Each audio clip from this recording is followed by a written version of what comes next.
Menteri Pendidikan dan Kebudayaan atau Mendikbud Nadiem Anwar Makarim menetapkan 4 program pokok kebijakan pendidikan yang baru untuk pendidikan dasar dan menengah.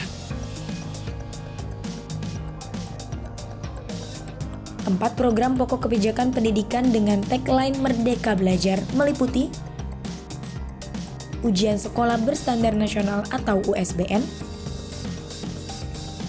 Ujian Nasional atau UN, Rencana Pelaksanaan Pembelajaran atau RPP, dan Peraturan Penerimaan Peserta Didik Baru atau PPDB zonasi.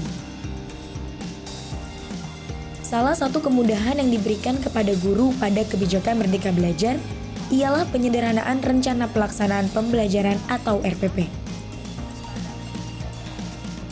Yang tadinya RPP ada 13 komponen yang begitu padat dan menjadi beban yang begitu berat bagi guru-guru, kita akan merubahnya menjadi format yang jauh lebih sederhana. Cukup 1 halaman saja untuk RPP.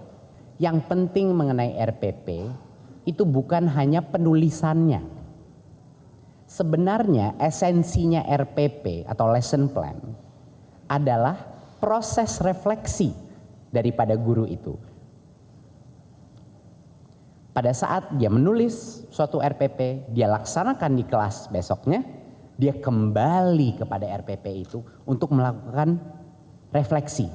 Dia melihat, tercapai nggak apa yang saya maksudkan? Dari situlah pembelajaran terjadi, bukan dengan nulis 10 halaman sekedar buat administrasi.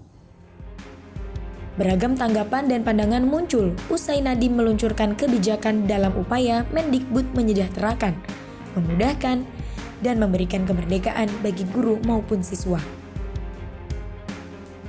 Dengan keluarnya surat edaran Kemendikbud nomor 14 tahun 2019 ini kan membawa angin segar lah buat perubahan khususnya guru ya tidak jenuh, dan sehingga kita di kelas itu cuman memberikan konsep-konsep yang sesuai dengan kondisi di lapangan yang ada, sehingga apa yang kita berikan tidak membosankan anak lah. Yang penting kan itu yang ada di lapangan di kelas itu.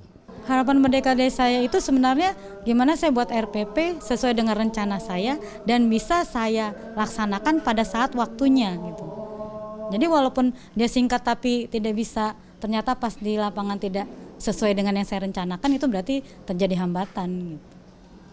Kalau menurut saya Merdeka Belajar itu jadi kewenangan otonomi sepenuhnya itu dari sekolah.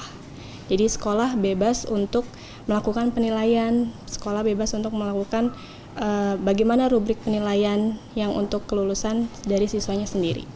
Kalau untuk guru sendiri, Merdeka Belajarnya mungkin kita bisa bebas menggunakan metode apapun gitu, metode yang sesuai dengan bab-bab yang sesuai dengan yang dipelajari di sekolah gitu. Jadi kalau Merdeka Belajar ya mudah-mudahan akan lebih baik lagi penilaian menyeluruh gitu seutuhnya.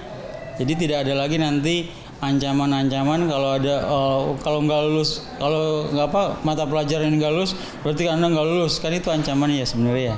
Merdeka Belajar itu ya merdeka, kita bebas kalau menentukan. Jadi menentukan misalnya kayak guru nih, bebas kita boleh membuat pembelajaran yang metode saya sendiri gitu loh, tidak harus menggunakan metode misalnya project, inquiry, deduktif, kita bisa menciptakan metode sendiri gitu loh. Kira-kira kan tergantung siswanya, biar siswa itu cepat ngerti metode apa, jadi kombinasi lah bisa menggunakan misalnya ciptaan kita sendiri gitu. Sebelumnya, para guru diharuskan untuk membuat format RPP secara kaku dengan komponen yang banyak, hingga menghabiskan banyak waktu. Namun kini, para guru secara bebas dapat memilih, membuat, menggunakan, dan mengembangkan format RPP.